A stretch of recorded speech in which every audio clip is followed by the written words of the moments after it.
Welcome to the Scott Townsend Show, brought to you by Dietzo Man Productions. What are some things that you are kind of bracing yourself for that you think a hurdle that might be coming your way? Then how you guys plan on overcoming that? Well, I think the biggest hurdle is it's an election year, and the election happens to fall right in the middle of our big Movember campaign. So I know that's been a challenge for us historically in the past, just to kind of cut through the noise, and Mm-hmm. especially with this upcoming election, I think there's going to be a lot of craziness, no matter which way you swing. Yeah.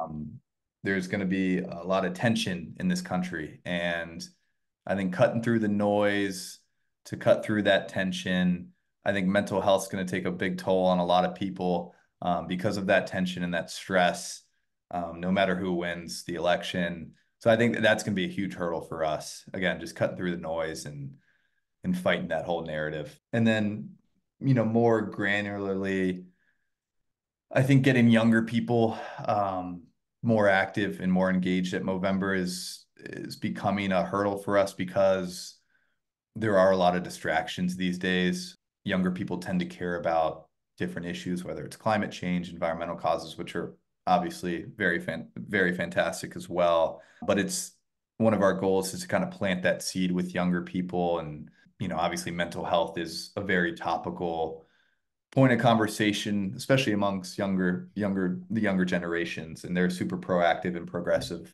about mental health, which is great. So I think kind of doubling down on that generation is going to be huge. Mm-hmm.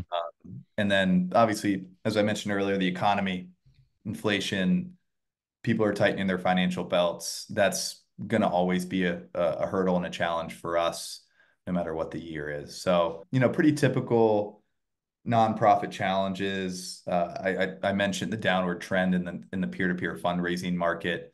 So I think finding kind of new, diverse ways to increase engagement and to be a little more creative outside the box is what we're going to have to be focused on this year. Do you find companies matching donations that people make or raise? Yeah, that's a huge revenue stream for us. So it really works out with our whole fundraising model because again, our campaigns at the end of the year to November to around Giving Tuesday. I think people are a little more charitable around the holidays by nature, and companies always have to meet their CSR needs at the end of the year, and so it just aligns well timing wise for us.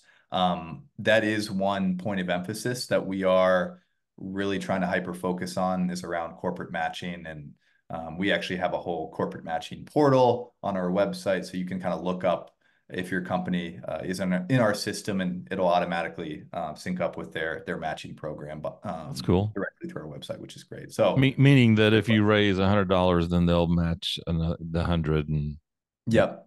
Exactly. And we typically have a big donation match day or two during November.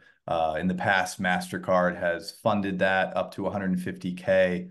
So we'll have, a matching day in the middle of the month, and every $25 donation and up will be automatically matched by MasterCard or our other corporate partners. And that usually generates 300K for us yearly. So that's a huge focal point for us moving forward.